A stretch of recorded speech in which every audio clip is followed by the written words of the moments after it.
We're going to get started shortly. I'm going to ask that you please. Okay.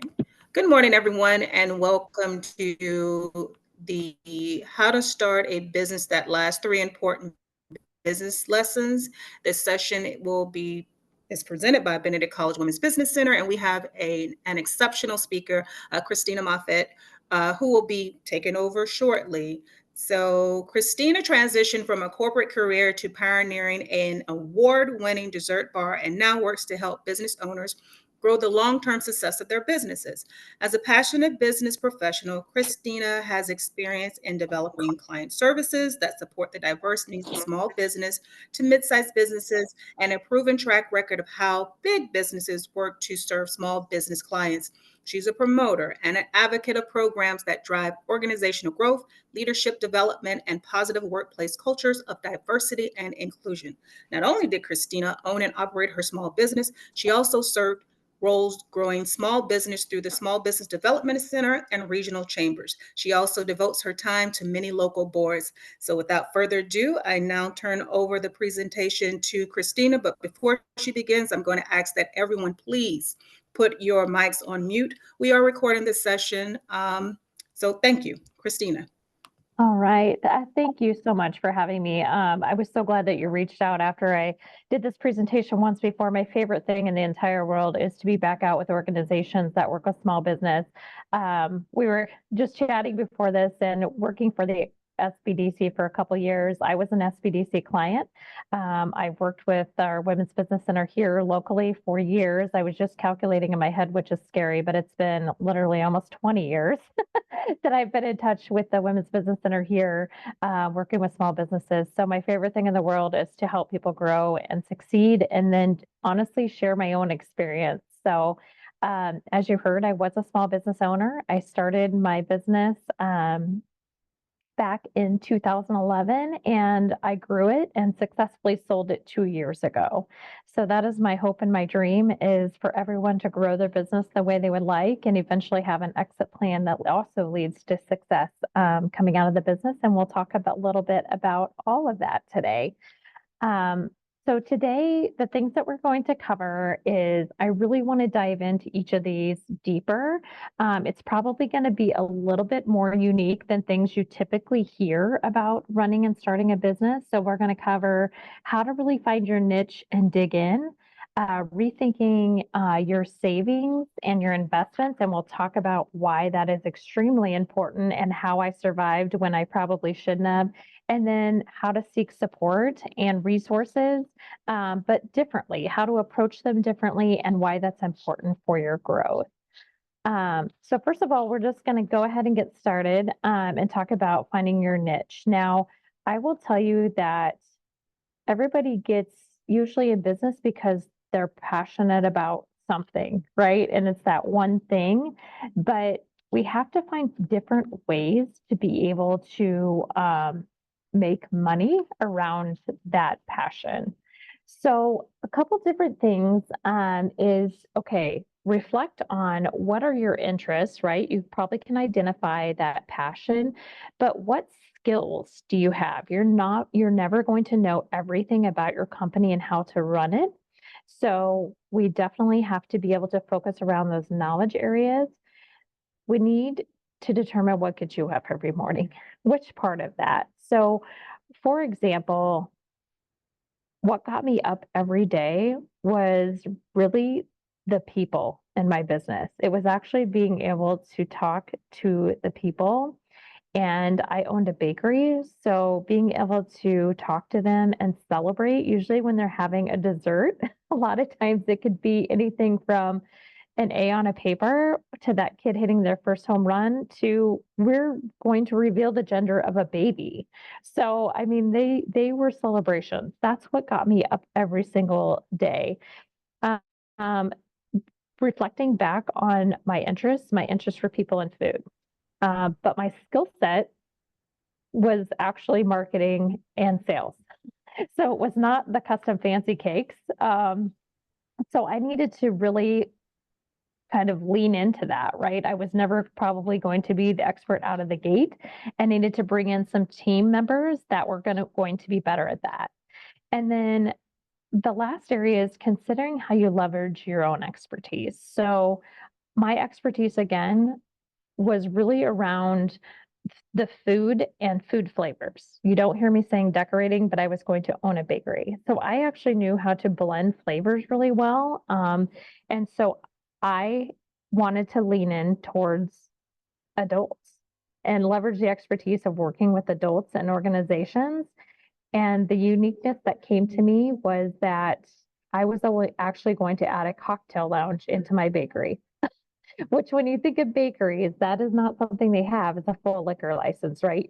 They usually lean in toward children, and I completely leaned in towards adults. So adding the cocktail lounge, infusing new flavors, and staying open late was something that I was going to consider my leverage and my expertise moving forward. So things that we need to be able to do out of the gate to continue to grow, and often overlooked is you really have to analyze your market. And people are going to ask me like, how in the world do I do that? There are resources out there. So Sean and I were just talking about how small business groups sometimes can leverage each other. And so the SBDC here in Iowa can actually do and deliver some packets back out to be able to give you some market research. Sean, I don't know if that's an option with your SBDC there, but that's how we leveraged back and forth, was helping people kind of zone in on their market. And they're able to do it here in Iowa for free. Because again, having those data research licenses is very expensive. But it helped us understand that, for me, and again, I'm going to go back to my expertise because that's what I know, is that as I dug into the market research and I began to ask questions and interview people as well, that adult market was being underserved. Bakeries were not chasing that adult kind of market. So you think about adults, right? I work for a large corporation now. When I was talking to assistants saying, hey, if you have to order cupcakes for an event, who do you call? They didn't have anyone. And the more that I began to ask those questions, it began to really make me realize that there was a massive gap in opportunity for me to stay focused and work with those adult markets, being large organizations. Specific to gala events and things like that where adults were. There was a big gap. Um, it also began to kind of let me look and see that there were not any other bakeries really located around downtown, which is where a lot of our larger corporations are. So I did not go into a brick and mortar right out of the gate, but I began to look for a catering kitchen that was downtown, so that I could rent that kitchen part-time and be able to start to service that market. Um, Understanding the needs and preferences of the pain points, you heard me mention those assistants, and how I began to call on them. I began to ask them, if you were to order, how big of an order would it be? What are things that work well with people that you like and other things? So when you order normal catering for an event, what does that look like? What do you like? Why do you like that company? So that I began to understand their preferences. Most of the time, they wanted to be able to order online and have a receipt right away because they needed to turn it in for their expense sheet. So that had to be something out of the gate that I could provide for them right away. Pain points for them were people not showing up on time, people not responding to them, general things, but I was able to lean into that, right? I knew that I needed to respond to them within 24 hours. I knew that they were probably going to heavily email me on Monday and Tuesday for orders because they were going to need those orders complete by the end of the week. So asking simple questions really began to pull me apart from my competition because I already knew what their pain points were and I knew how to lean in and serve that. And then that last point we already kind of talked about was I really found an underserved market. And why this was just golden for me is that a lot of times these large corporations order just as much as a wedding, if not more. And it was so much easier work, right? I could show up Monday through Friday, 9 to 5, deliver. There usually wasn't any specific colors that I needed to match for a wedding. It was usually just a flavor preference. It really was just really pulling out to be such an easy win for me and definitely an underserved and overlooked market. The other thing that I began to articulate because now I knew their pain points is I was able to start talking about what set me apart. That I was available during the day, that I had a team that could deliver, that we could come in on site and set up. We began to really talk about that strength of, I came from the corporate world. I understand what you need. I used to order for my company. Things like that, that other people were just not talking about. It wasn't that they didn't have the experience, they just weren't leaning into that unique proposition. And then really a unique selling point that could develop a compelling that resonated is that we were able to do murals with cupcakes based off of what they needed. So what is that, right? So we were able, the only one in town that ever did this is we were able to come in and lay out on a table with specific colored cupcakes and make a mural for them. And that became something that was so unique and their employees loved, that really excelled us away from our competition. No one else was doing that. No one even attempted it because they couldn't figure out how we were doing it. Which I will throw out. If you want to know how to do it, give me a shout and I'll tell you how we did it. We also started targeting restaurants. So if you think about restaurants, right, a lot of the desserts they sell at the end of the night, they don't all have a pastry chef on staff because they can't afford that. And so we began chasing those accounts as wholesale accounts and making very unique desserts for them, and then being able to collaborate and talk about how we were promoting that restaurant, they were promoting our dessert. So a lot of times, which is not a bad thing, because there's a place for everyone, a lot of times restaurants do order like a frozen dessert that they will replate and sell because they just don't have that unique skill set to be able to produce something that's really unique. But the thing is, the customer at the end of the night, and what we leaned into, the last thing a customer eats is dessert. It can actually make or break the entire meal because it's the last thing they leave on the restaurant thinking about. And then the other thing that we really developed and leaned into that was very compelling is that, hey, we're in your neighborhood, we're downtown, we can service you right here. And as we started to deliver further out, we would actually lean into that, hey, we're really close to all the interstates that merge. We can get to anybody in our metro area in 20 minutes because of where we're located at. And that became very compelling because people don't want to hire someone, that has to drive 45 minutes and might get stuck in traffic. Now it is Des Moines, Iowa. It's not a lot of traffic, but still summer construction can get in the way. So really leaning into things that maybe you've never thought about that are really going to set your competition apart, or set you apart from your competition, and just a different way to tell the story, right? Like a lot of people think, okay, a cupcake is a cupcake or a cookie is a cookie, but there's more of a story behind that and why you do what you do. The thing is, we had to really test a lot when we were starting this business. So when I started my business, it was back in 2011, and the cupcake phenomenon was really just kicking into high gear here in Iowa. Everyone was doing it, but we're doing it differently. But I really needed to test it before I went into a full-blown brick and mortar location. And so what we did is we really looked for pop-up areas that we could test these flavors. So the way that we began to do that is we actually looked for nonprofit fundraisers where we knew there would be expendable income, right? Because people are paying a higher premium price ticket to go to these events. Where we could take our product, target that higher end palate, expendable income, and an adult, and get feedback on our product. So we would donate the product and have a write-off for that and being there, but it put us face to face with that clientele. So they begin to develop a relationship with us, but also in the end, we were benefiting our community. High-end events that we targeted here in Des Moines were things like the ballet always has a gala, opera has a gala. We have a very high-end event that services all the nonprofits in the area called our Bravo Gala, which had 1,000 people at it. And it was one of the first big events that I was actually hired for. So I got paid to do the event, attend the event, and network with the people there. We also did a lot of donation work with WineFest. And then for me specifically, every business owner gets to choose, but I am very passionate about women and children. And so a lot of my donations focused around women and children and the needs for that. So again, it was able to put us out there to test the market with a product. It also put us with event planners planning these events. So that as these event planners worked on other events, they began to actually be our word of mouth advocates for us to hire us for other events. So very, very crucial because we were able to meet their expectations. And again, going back to asking questions, we would ask them, what are expectations for this event? What door do we come in to set up? Do you need us to set up the product? How long would you like us to be there? How far in advance would you like us to be there?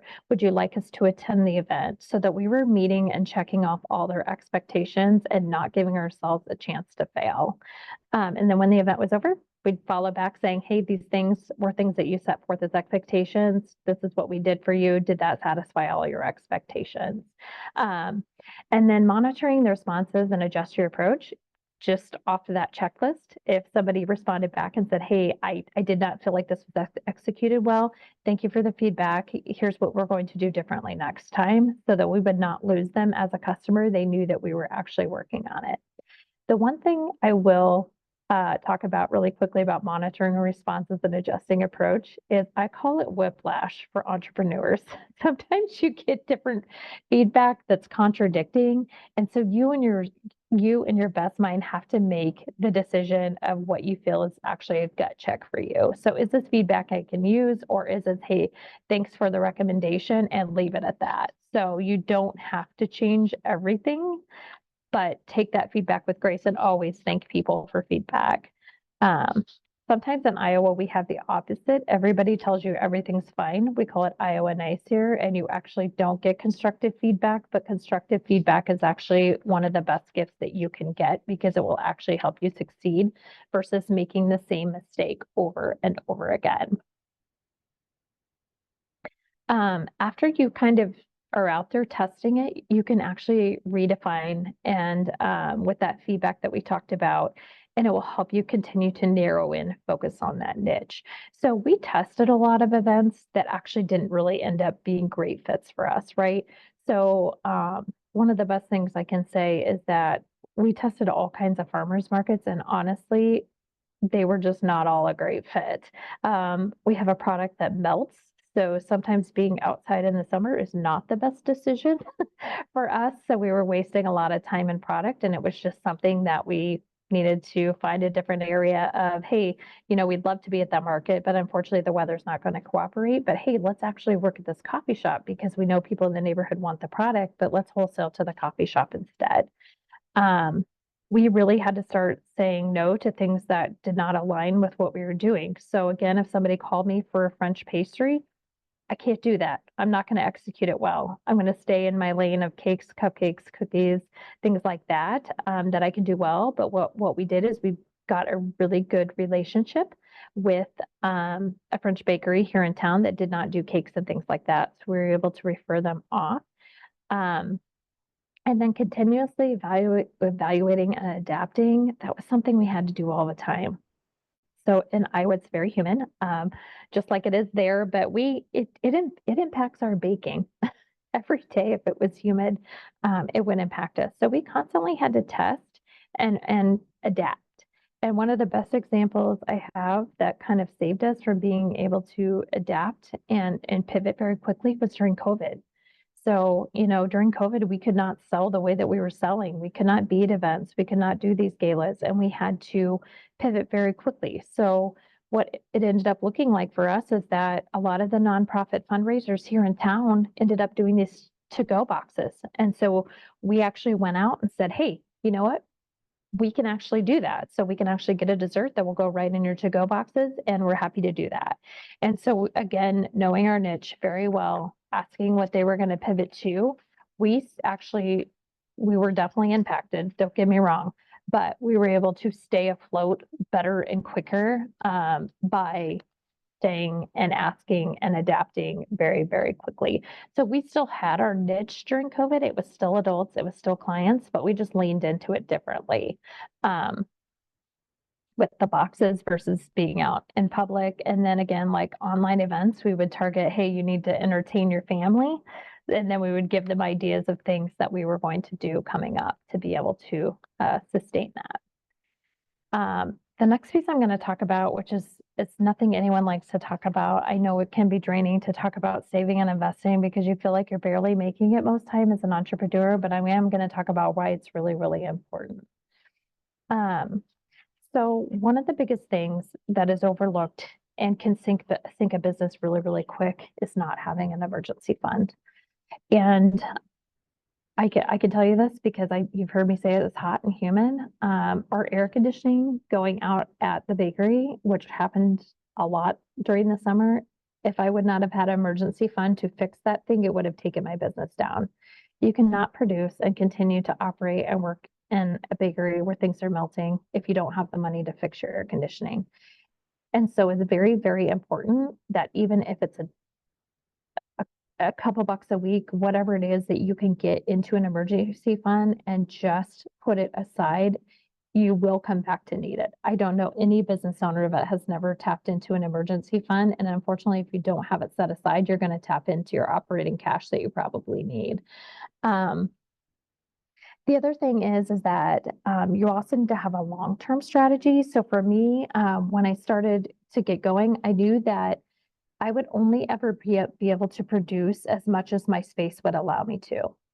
And so if I hit the cap on that, I couldn't keep growing my business. So my long-term strategy was I started out with doing a very small catering kitchen, renting it. But I was saving money to get to a bigger catering kitchen, which then I was saving money to get to a brick and mortar. So my long-term strategy was not to just jump completely to the highest, most expensive thing. It was actually setting aside money that I could leverage later to get to bigger spaces.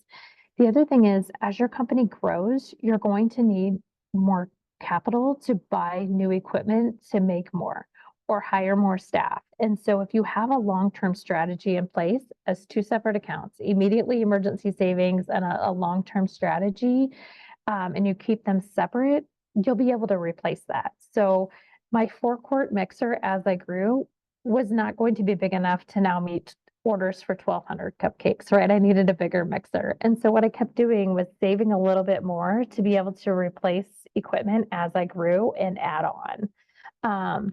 And I just did that from the beginning. So same thing, I think back to, when you're doing your own household, a lot of times you're going to keep saving money to replace things. Or put it away for a vacation or whatever you're working toward. It's the same thing with business. It's just nobody really talks about it. And so it's just really important. I've seen, unfortunately, businesses go under because of one emergency fund that they needed, and they didn't have enough money to keep going because of what happened. And I just don't ever want for businesses to have that. So again, whether it's a couple bucks at the end of the week or so much of each transaction or contract or whatever you're doing goes aside to, invest in those emergency and long-term strategies, you will be grateful that you have it at the end of the day when something happens or when you're ready to move on to a bigger location or add people to your staff or whatever your long-term strategy is. Everyone's is different. I just want to make sure that you have it out there. The other thing that people don't normally think of is the risk tolerance. So how much risk can you take for your business to sustain? And what is that, right? What is the market conditions, things like that. So the biggest example I can give you when you look at risk is that in my own example, cupcakes were trending. They were really trending and everyone was leaning into it. You saw only cupcake shops, and there still are only cupcake shops around. But what I knew was probably going to happen is that there was going to be a peak in them and then some were not going to make it. And so I needed to actually start to look at more products so that I could sustain bigger and better. And again, I'm still staying in my niche. I still knew what my niche was, but I needed to be able to add some more products to sustain the economy and the trends that were coming at me. So what I knew is that there's always going to be birthdays. There's always going to be baby gender reveals, hopefully weddings, graduations, and whatnot. So I needed to be able to know that those were kind of underlying events that could sustain me, besides the cocktail lounge cupcake phenomenon. So that's what I did, was begin to add products by talking to my customers of other things that they would normally have, either at their business events, at their galas, if they were hiring us now for graduations, things like that, that other bakeries were competing in. What other things would they like to have at those events? When you look at setting aside some funds for either long-term or short-term, you can either keep them in an account, or you can talk to an advisor to invest those funds for you. So the money you are making is making money for you. I am not an advisor. I'm not even going to begin to describe all the options there, but it is something that you might consider, so that while your money is sitting in those accounts for those emergency funds or long-term funds, there are ways that your money can make money for you while it's sitting there, versus a savings account that has a very small percentage of interest on it. Cash flow. No one likes to talk about cash flow, but cash flow is king. So this honestly could be an entirely separate class. So I'm going to hit it just at a very high level, and things to consider that will impact your business. But on Elevate's website, if you would like to read more about cash flow, we have an entire resource library. Just scroll down. The website is elevatebyprincipal.com. In that resource library, there's an entire tab on cash flow. So if that can be some more resources for you, I wanted to put it out there because it's a free resource. So the hardest thing, I think, for me starting a business was understanding cash flow. I always wanted to pay everything immediately. It completely made me sweat all the time. When we were looking at leases, it seemed like everything was hitting me on the first of the month, and then I felt like I would have no money in my account. And so I began to actually figure out cash flow to work for me. So I worked with my accountant to help me figure this out, but it was like she gave me kind of a cheat sheet of when to write bills. So you know what? Making sure that you can, and now everything's you can do online too, which helps a lot. But back in the day when I was starting, everything was still being done by check, really in the beginning. Eventually we went into bill pay, which was a godsend, but help me figure out, okay, you know what? You can pay this on this date. Don't pay everything immediately when it comes in. You need to pay it closer to the due date so that you constantly have cash in your account. When you receive payments, making sure if you are receiving, again, a check, and making sure that money goes in the bank and is not just sitting in your safe, making sure you're getting paid on time. I mean, there are businesses that don't even know that they're owed money, or it's past, what the due date was. It sucks chasing down payment. I get that, but making sure you're getting paid on time is one of the best ways to improve your cash flow. And then if you have payroll, rent, loan, all of that, make sure that those due dates are spread out. And you can usually ask to move your payment date on stuff so that you are not draining your account right out of the gate. And then as you order supplies, making sure you're spreading out when you're ordering them, so that if you have to order supplies, that it's not hitting you all in one big chunk. Hopefully you can order a little bit a week or every 2 weeks, or what that looks like, but spreading that out will tremendously increase your cash flow. The other thing is just making sure you're getting the best price you can on the things that you are buying. Tax implications, unfortunately, as long as I've worked with businesses, this is another thing that just really catches businesses off guard. I'm not a tax expert either, so making sure that you have a plan with somebody that's helping you with your taxes at the end of the year ahead of time. But also making sure that if you are making money, you're setting money aside to pay your taxes, or you're reinvesting. Again, talk to your advisor, because I'm not an advisor, if there's ways to lessen your tax implications for your business. But the biggest thing I can drive home is you have to have a plan. You have to have a plan. So for me, again, I just preferred to make payments every month. so that it was coming out of my account. It was gone. It was money that was set aside that I didn't have to worry about. But again, that's my personal preference. Again, just have a plan. I've seen so many times it completely catches people off guard. And it's the different types of taxes, right? It's capital gains, it's the taxes that you pay on your employees, anything like that. Just make sure you have a discussion, have a plan, and a really good accountant and advisor around you to make sure that that doesn't fall by the wayside or catch you off guard.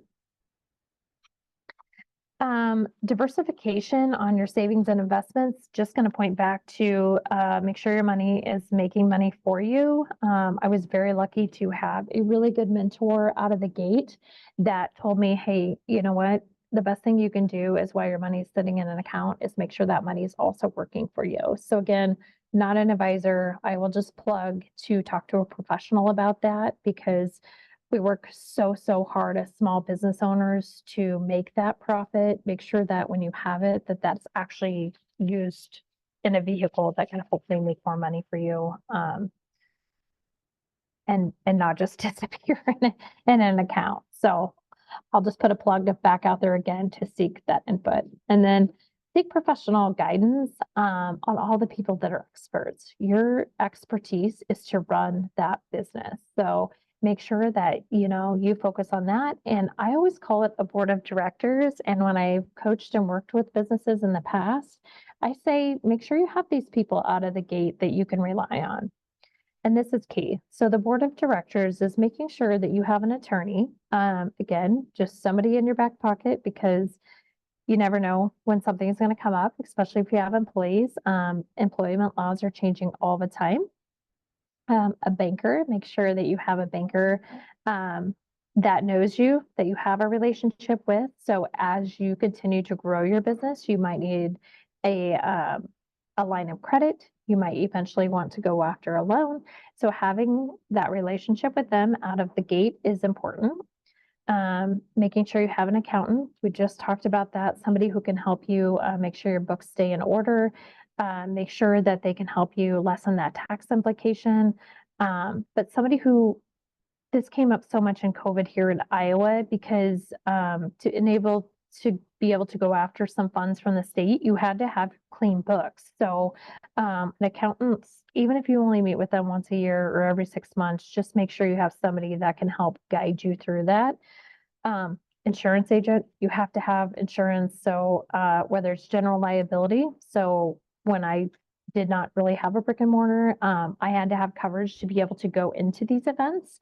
And then as I had a brick and mortar, making sure that you're working with someone that has you covered, but also other coverages that you don't normally think about. So besides someone slipping and falling, and that's covered with your work, what happens if something to you as the owner happens? So a disability claim, unfortunately, if something happens and you would pass away, like those insurances too, again, not a licensed professional in that area, but those are coverages that you probably need to explore. They're really not that expensive and cover a lot as things come up. And then again, a financial advisor, someone who can help you make sure your money is making the most money for you in return. Those 5 people are very key. So when I started my business, a mentor gave me that advice. I actually retained these people and I introduced them in an email and said, I will be relying on all of you to help me through my business, help me make sure it grows.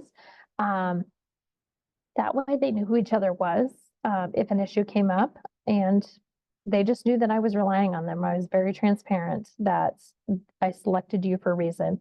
I also would go back and say on all of these people, make sure you interview them. You know, you're going to be paying them. You don't have to just be stuck with whoever somebody says. Make sure that you actually interview them and have a discussion and you feel good about that relationship with them. And then make sure you're monitoring and evaluating everything on a regular basis. Even those relationships with those professionals that I just mentioned are key. You know, are they communicating to you? Are they showing up at your events? Are they supporting you? But the biggest thing is monitoring and evaluating your books on a regular basis. If you have a bookkeeper, make sure that you are also overseeing all that. Never give your responsibility fully away and just trust that it's happening. You as the owner still have to review that. And then making sure that you're reviewing expenses with your team. So I allowed my team to go buy things. So we would go back and look and make sure we were getting the best price. It's not really micromanaging, it's just teaching them how to find the best deal. And then making sure that, all of a sudden if prices or if your bill for supplies goes up, 5%, that's huge. That's huge to your business. So making sure that you're reviewing that, checking in with them all the time. Unfortunately, small businesses usually are targeted. There's usually people trying to take advantage of small businesses in different ways. It can be employees, it can be people you're working with. Just make sure you're staying on top of it and evaluating that, especially on your accounts that you need to get paid on. Because if those slip through, that's just money that you're leaving on the table. Oops. Did not mean to do that.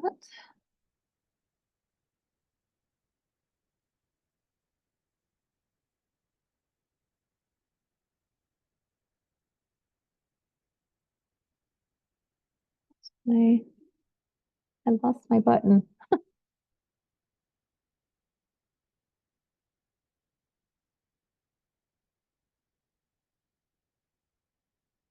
Okay, well, we're just gonna roll from this part here.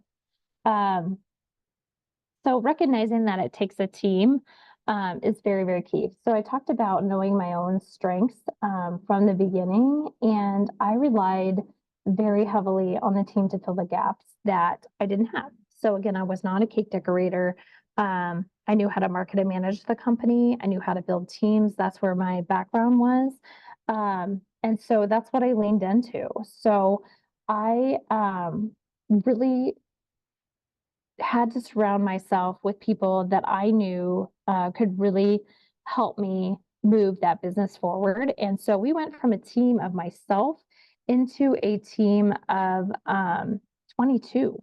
And especially when it came to restaurants and bigger accounts and producing volume, I really had to rely on the team to teach me how to do that. So it was amazing. I still am very close to my team that I had. Most of my people, because I relied on their expertise, were with me anywhere from 3 to 9 years. And that's huge in the food industry. That's a hard industry to keep people.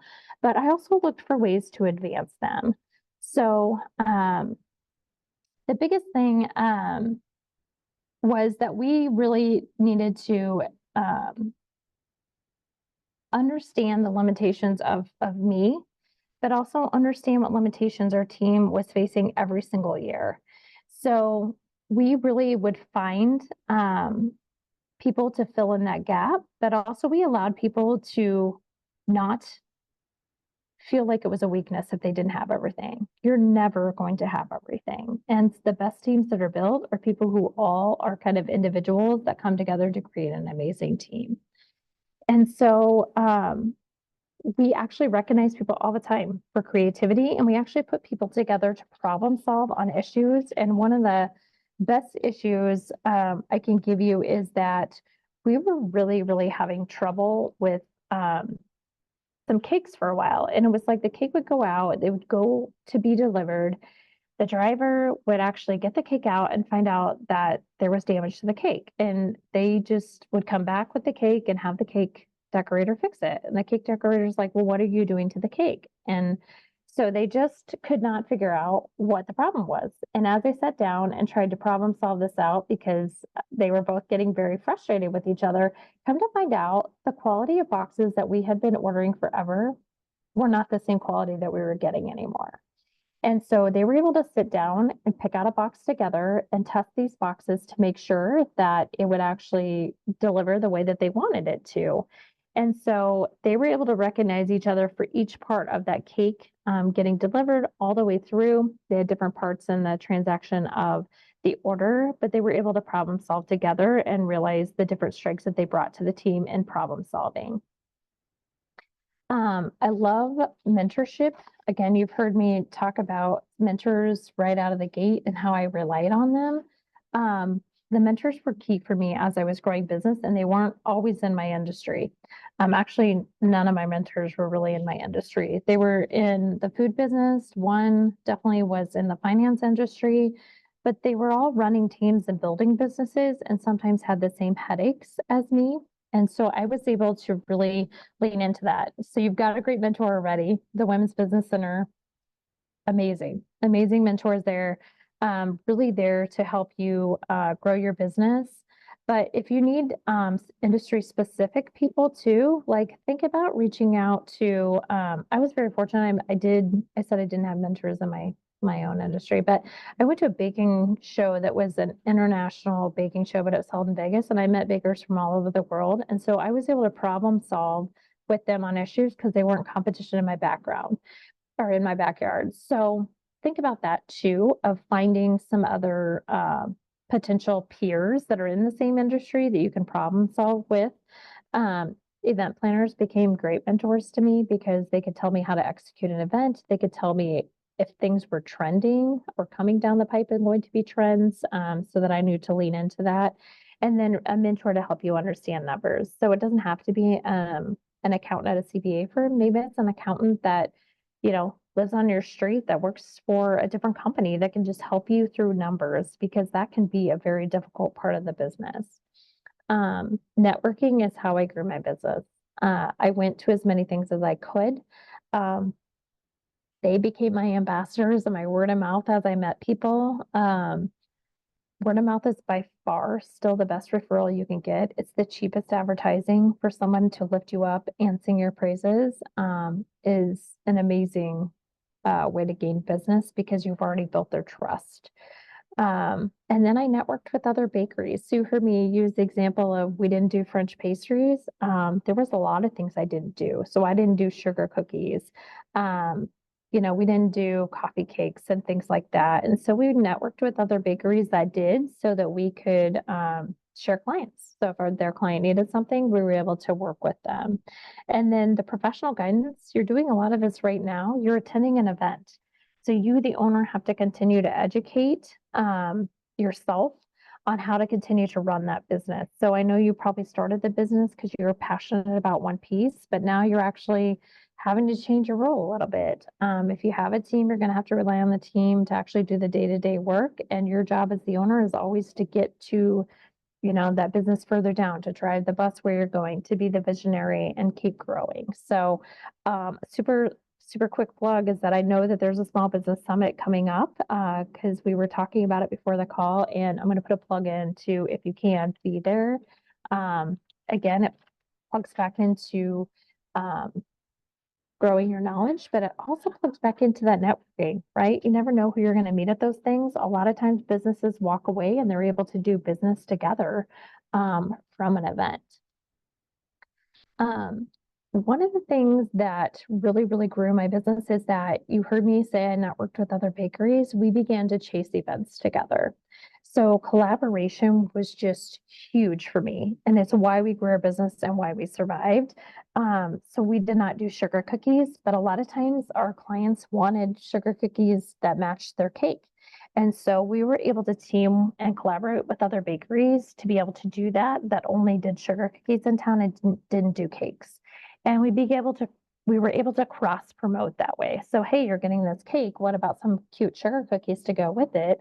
And we would upsell that together and then work with the other bakeries. The other thing about collaboration is that we could only produce so much. So it allowed us to chase even bigger events in town as a collective with multiple bakeries. So we were able to do probably the cupcakes, and then we would bring in somebody else to do the macaroons or the sugar cookies or the cake pops, whatever they needed. But by collaborating with people in our own industry, it actually worked well for us, and we were able to all get paid from that event. Now, one person usually is the point person, and then the way we did it, we would contract with the other bakeries and then pay the other bakeries the portion that was rightfully theirs. And then speaking of other bakeries, during COVID, we did custom, what we called custom bakery boxes. So we teamed with 4 other bakeries. We all put the same price item in the box, and then all 4 bakeries were able to push and promote that box. so that we all were able to take a portion of that. And we were the only brick and mortar location. The three others that were in the box were all home licensed bakeries that had lost all of their money. I mean, they lost all their events. And so we were able to actually help our industry stay alive and promote that together. So I just think it's key. I just think it's so key to be able to collaborate. I think it does reduce its costs. And again, we just accelerated growth wise because when you have four bakeries all chasing work together and thinking of how you can do work together, um, it just grows you that much faster when you have four owners all trying to grow. So wrapping up today and coming back to kind of those keys to success is the points I want to drive home is make sure you go where others aren't, right? There's always going to be competition, but look at your industry different. What can you actually do and go that's going to set you completely apart and be work that you like too. So I can't stress that enough. Make sure you're doing work that you like. Um, the saving and investing piece is you have to do it. If you have one accident that takes you down, I would be so devastated and you would too. So whatever you can pull apart, just make sure that that's something you're not overlooking. And then the last piece, just don't go it alone. The more advocates you have, the more collaboration you have, the more people you meet, the easier it's going to be to grow your business. And those people you meet, they become family along the way, right? They want you to succeed. And the more people you have cheering for you along the way, the easier it is to run a business. So I am going to stop sharing and I can go into any questions that people might have. That was a lot of information today too. So excited to share. And I'm always happy to have um, a conversation. I'll make sure to drop my contact information in the chat as well. So I will pause and see if anyone has questions.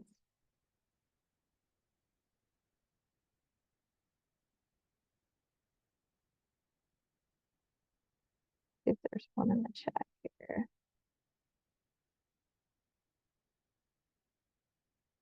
Hi, Christina. My name is Shalonda. I Shalonda. am, well, first I want to say thank you for the information. A lot of things you said hit home. And so of course it has me, at the beginning of the entrepreneur loop and seeing how can I find my niche, diversify my skills, and operate. So I don't really have a question right now, but then I heard you say you will drop your information in. Mhm. So just wanted to say that I will be probably reaching out. Yeah. I have to be honest, I'm in the entrepreneurial realm, not because I was seeking it. I feel like life is throwing me in that box. So pretty much just trying to put it together through this transition. Yeah, I'd be happy to follow up with you after, and I completely get that life throwing you for a loop. That's actually why I sold my business a couple years ago. I ended up with two sick parents, and I have an autistic brother that lives with him, and just knew it was time. But since I had been prepping my business to sell, it was something that I was ready for. So life comes at you when you own a business, no matter what. So I'm happy to continue the conversation. Dropping my information in now. There's my email. To continue the conversation, Shalonda. Look forward to it after this.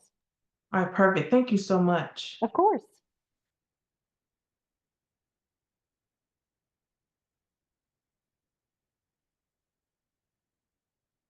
Any other questions? You could drop them in the chat again. If you don't want to ask on camera, please feel free to reach out to me afterwards. But if there are no more questions, I'll turn it back over to Ms. Cooper to wrap us up.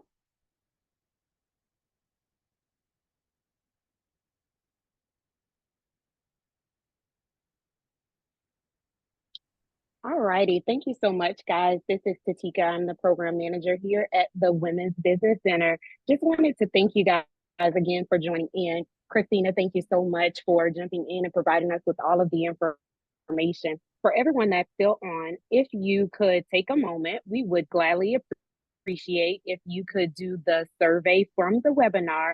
I'm going to drop it in the comments.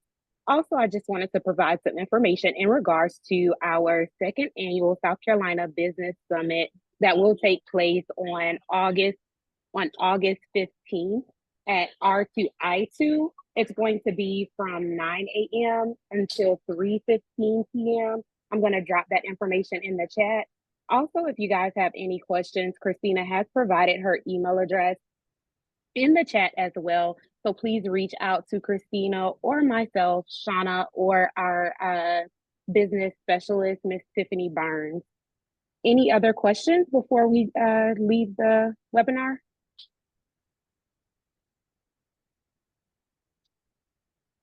All righty. Well, Christina, we thank you again for your time, the information that you have provided. We look forward to connecting with you in the future. And for all of the attendees, thank you so much for attending and providing your time and your patience. Thanks, everyone. Thanks. Have a great day, everyone. And Christina, you may be able to